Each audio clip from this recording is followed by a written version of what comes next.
And lecture 8 will concentrate on what we call social languages. And I also would like to make it very clear that the branch of linguistics, which is called sociolinguistic, is very much important for our term, which is discourse analysis. Why? Because it deals with the relation between languages and societies. A language could not be understood but if we studied it, or we study it in its social context. You couldn't interpret something without understanding the society where that sentence or that text is said. So all of us master means able to use, able to speak. All of us master and control more than one social language. So we switch among them according to the situation we are in. In other words, I am a native Arabic speaker. Yes, I'm talking about one language, which is Arabic language. But when it comes to social languages, indeed, I can use Arabic language in different ways. I can use different codes, different dialects of the same language, different ways of the same language, depending on with whom I am speaking and where I am, let me say, speaking. For example, once I speak to my father and mother, the social language used differs from the language.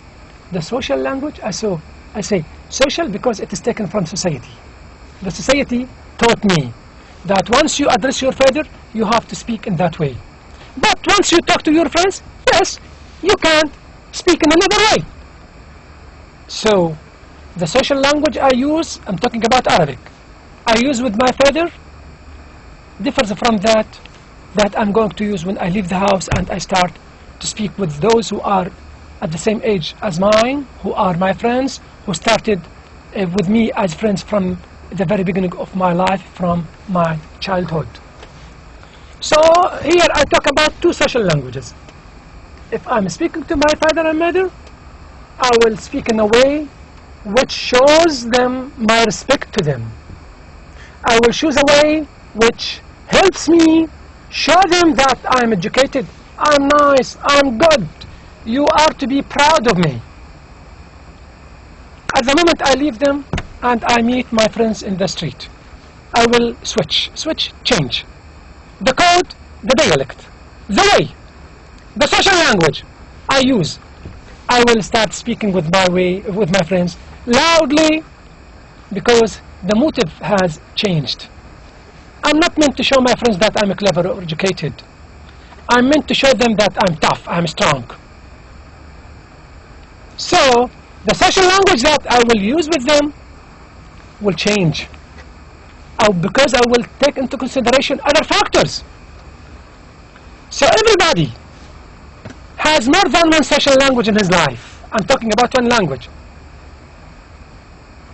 Within that language, there are social languages. And once I leave my friends, and suppose I go to my university, and I start talking to my professor, I will speak in another way. This is another social languages, or social language. So far I have talked about 3 languages, and I can switch.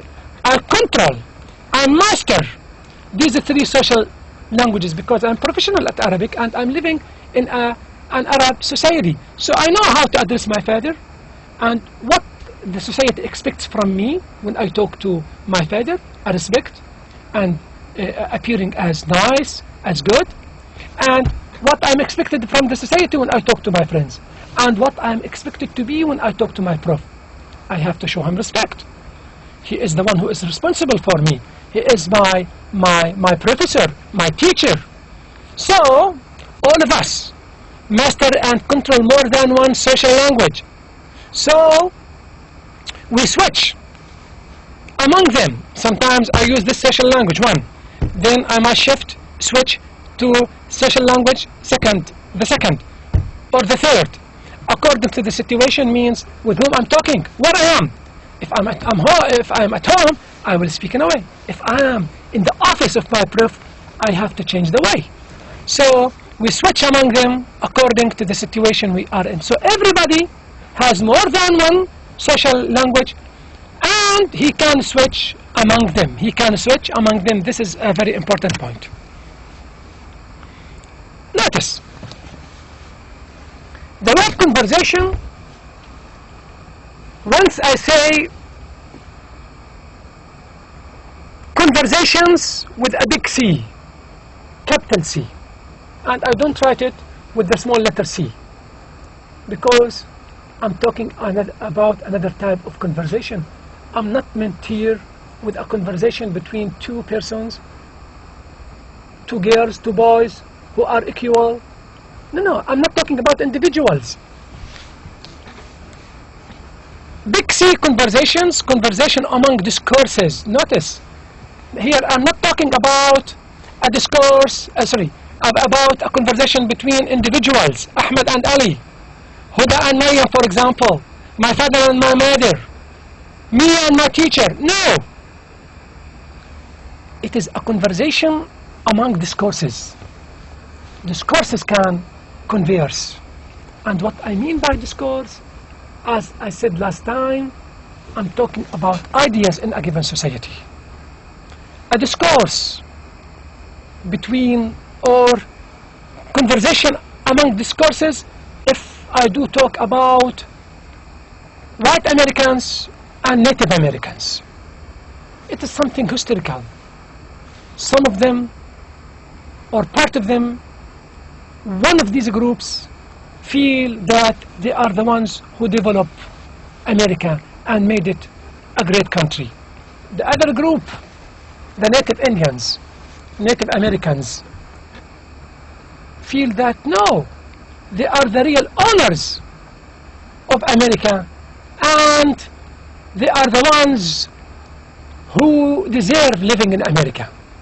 So this is something started 300, 400 years ago, and the conversation in this way is still the same way. The individuals might change, but the discourses are the same.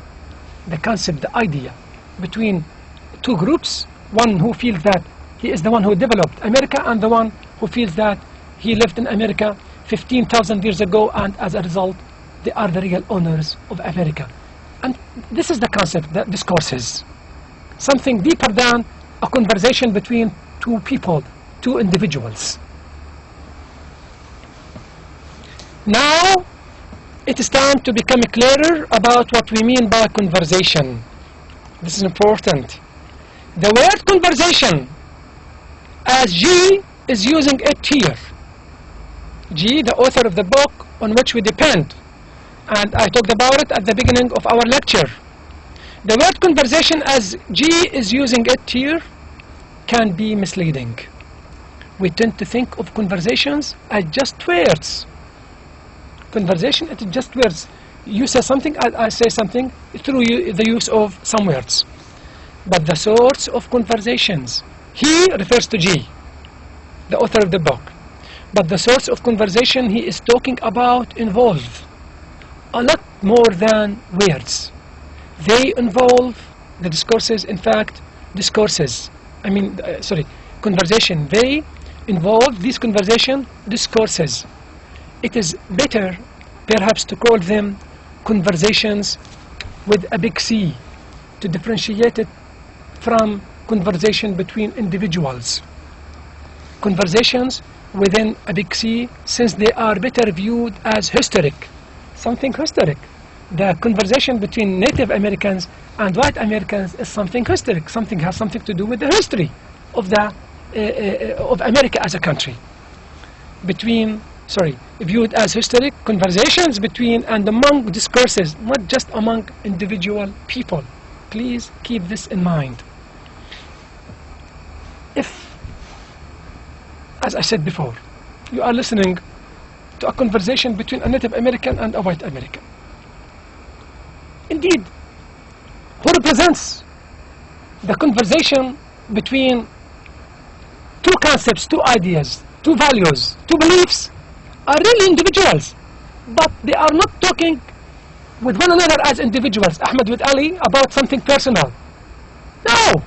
While talking, one of them feels, the Native Americans, that, okay, I'm the owner of this country.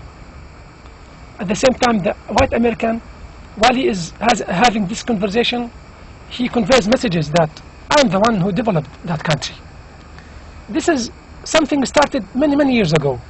And now it is presented by the talk between two individuals, but indeed we are talking about something bigger than something personal. Conversations with a big C, since they are better viewed as historic conversations, something related to the history. If you understand the history of America, you can understand the conversation between these two people, these two individuals. Are better viewed as historic conversations between and among discourses, not just among individual people. Think, for instance, as we mentioned above, of the long-running, started from many years, this means, of the long-running historic conversation between biology and creationism, or between the Los Angeles Police Department and Latino street gangs. Now, Los Angeles Police Department is a department that started hundreds of years ago. Latino street gangs are some gangs that live in Los Angeles hundreds of years ago, tens of years ago. Now, we are talking about a discourse or conversation between discourses, ideas.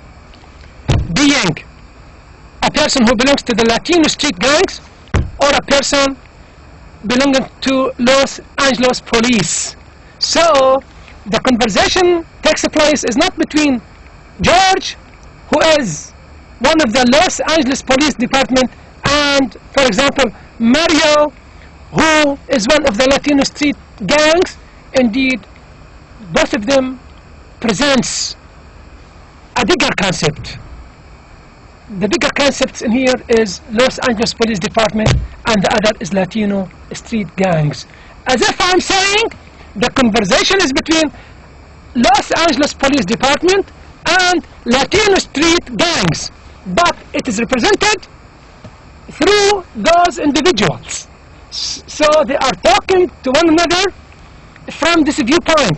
My being Latino street gang, this is my identity, and my being one of the members of Los Angeles Police Department. More than people and more than language are involved in conversations. It is not people only, and it is not language. They involve as well. In conversations of this type, once it is between discourses, it doesn't involve only people. It doesn't only have a language. They involve as well at least the following three non-verbal things. These three non-verbal things are very much important because they are involved in such a conversation. You have to know them. One, controversy. Second, values. And the definitions are there. And the third is the symbolic value. So, controversy is involved in such a conversation, values, and the symbolic value. And the definitions are also there. The symbolic value of objects and institutions that are what we might call non-verbal participants in the conversation. Let me give you an example of what I'm trying to get at here. Of course, I and me refers indeed or refer here to G, the writer of the book. But as I told you, I summarize what is important in his book and I write them as notes, and these notes are very much important for the exam. You have to depend on them and on what I'm saying in the lectures. And by doing so, you will do perfectly in the exam, inshallah. Let me give you an example of what I am trying to get at here. It is fashionable today for businesses to announce in mission statements their core values attempt to create a particular company culture. For instance, they announced core values. They announced core values of Johnson and Johnson, a large pharmaceutical company. Include the company exists to elevate pain and disease and individual opportunity and reward based on merit, as well as several others. In other words, that company has its own culture. It tries to show people these values. This is part of the conversation I'm talking about. That company has a value, has values to appear to the world that it is a company which is care very much for the health of the people, and at the same time it is the company which cares very much on giving people medicine with the least price, for example. So it has values. This is the example I just want to show you about values. Values of Johnson & Johnson are large. Okay, the company exists to elevate pain. One of our values, to kill pains and disease, to stop diseases, to help people, to help their health, and individual opportunity and reward based on merit, as well as several others.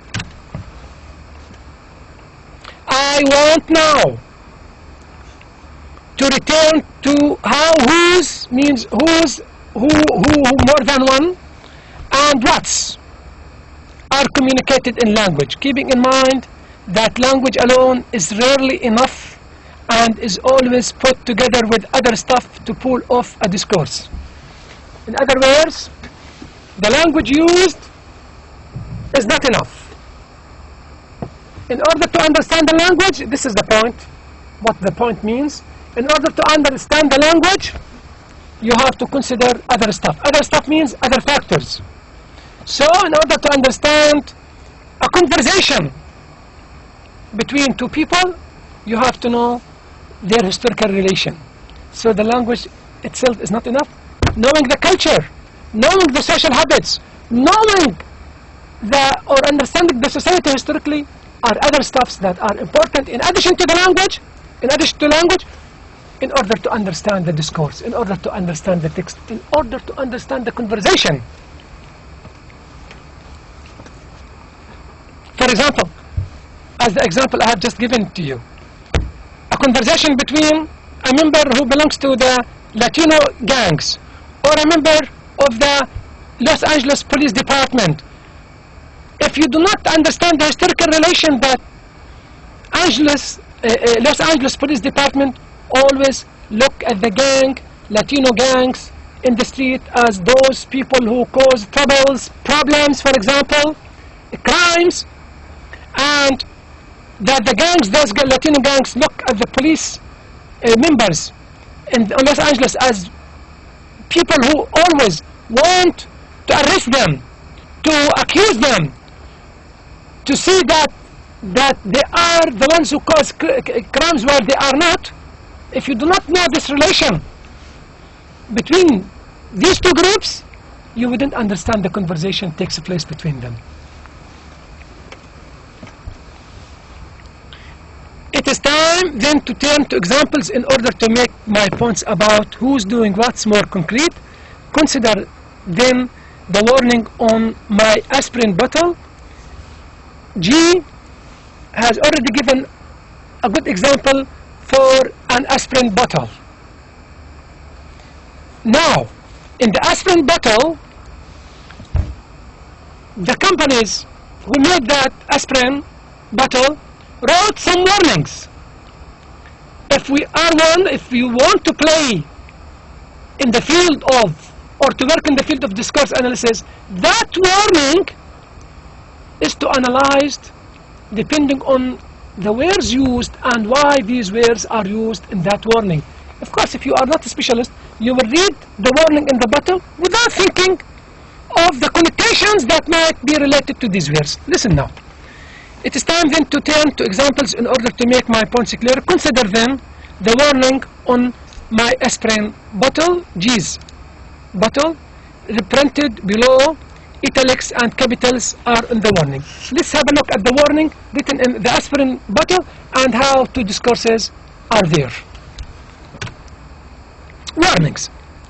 Children and teenagers. This is what we find in the warning. Children and teenagers should not use this medication for chicken pox or flu symptoms before a doctor is consulted about Rye syndrome, a rare but serious illness reported to be associated with aspirin. Keep this and all drugs out of the reach of children. In case of accidental overdose, if you drink or if you take more than you are asked to, seek professional assistance or contact a poison control center immediately. As with any drug, if you are pregnant or nursing a baby, seek the advice of a health professional before using this product. Now, look, it is written in capital. It is especially important not to use aspirin drug the last 3 months of pregnancy, unless specifically directed to do so by a doctor, because it may cause problems in the unborn child or complications during delivery. Let's now see the interpretation of G to this warning. We are going to read it, but before that I just want to make it easier. G has noticed that in the warning sometimes we are talking about two languages. One of the languages could be seen through the use of specific words. We are talking about specific diseases written by specialist people. But the other language is general information that, for example, leave drugs or medicine far from children. Don't put medicine on tables. These are general rules. But before that, he was talking about something specific. Taking over dose leads you to be sent to the hospital, for example. Something that is said by a special person. Let us read. My interpretation of this text is that there are two who doing what's in this warning, and they are interleaved. The first, now we are talking about the first. The first two who doing what's. The first who means the identity of the person. Doing what is he doing? The activity, in other words. The first is made up of the following sentences. Children, something specific. Teenagers should not use this medication for chickenpox, the name of the disease, or flu symptoms before a doctor is consulted about Reye syndrome, a rare but serious illness reported to be associated with aspirin. It is especially important not to use aspirin during the last 3 months. He determined, specified the period, 3 months of pregnancy, unless specifically directed to do so by a doctor, the word doctor, because it may cause problems in the unborn child. He's talking about an unborn child, not a born one, or complications during delivery. Here, things are referred to quite specifically. Children, teenagers. He determines the people who is talking about. Medication, chickenpox. He's talking about this disease, but not another. Flu. Last 3 months. Unborn child. Delivery. Doctors are called doctors, and matters are treated emphatically. You emphasize emphatically. Italics. Sometimes, in order to emphasize something, you write it in italics or in capital to show that it's very much important, or in bold. Should not. Notice, direct rules, direct orders, should not. Rare but serious, especially important. So we are talking about specifically directed. The second who doing what? Notice the second who doing what is made up of the following sentences placed in the middle of the other two. Keep this and all drugs out. He's talking about all drugs, not specific drug, not specific medicine. In general, out of the reach of children. In case of accidental overdose, seek professional assistance or contact a poison control center immediately. As with any drug, if you are pregnant or nursing a baby, seek the advice of a health professional before using this product. Here things are referred to more generally. Any disease, any drug, but before that we specify the kind of disease we were talking about. Generically, this and all drugs, any drug and this product rather than this medication, and aspirin, children rather than children and teenagers. Pregnant rather than last months of pregnancy. Before he talks about pregnant, pregnant, but here he determines 3 months pregnancy. Doctors are not mentioned, the word doctor were not mentioned, rather the health profession, anybody who is specialist in health, but it is not necessary to be a doctor, is referred to more generally. Professional assistance, poison control, here more generally, okay. And matters are treated less stridently, with the exception of that immediately. Small print, keep out of reach, keep out of reach. Accidental overdose, seek assistance, seek advice. So the choice of the words are very much important because they have their own motives. Why I chose that word here, but not in the first case, because I have my own motives, I have my own reasons. These two who doing what feel different. They are authorized and issued by different voices. They are authorized and issued by different voices means different people, by different or through different social languages. Different who's. Different voices means different ways, different people, to different purposes and effects. The first speaks with a literary voice responding to specific court cases. The second speaks with the official voice of a caring but authoritatively knowledgeable company trying to avoid anyone thinking that aspirin in particular is a potentially harmful drug. Of course, the second who doing what partly contradicts the first. By the way, the second who doing what on the aspirin bottle used to be the only warning in the bottle, with the order of the sentences a bit different. So, as if once we talk about a warning written in aspirin bottle, we're talking about to who. Whether you are a specialist and you have the right then to write something specific, or you just somebody who works in that field but you are not a specialist, and then you even do not have the right to specify the kind of diseases that might result as a result of having or drinking or taking aspirin. So we are talking about two who's. This warning, like all utterances, reflects the company it has kept, or to put the matter another way, it reflects a history that has given rise to it. In this case, presumably the new sterner, more direct who doing what, more direct who doing what was added to the more general and vernacular one, because the company got sued over things like Rhine syndrome. So whatever we analyze, we have to keep in mind who's doing what's, and even in the same warning, which in the past we think that one person wrote it, we have found out that indeed it has two voices, if not more sometimes, because I mean it is written by more than one. Sometimes doctors who are specialists who specify the kind of diseases that might come as a result of aspirin, and the other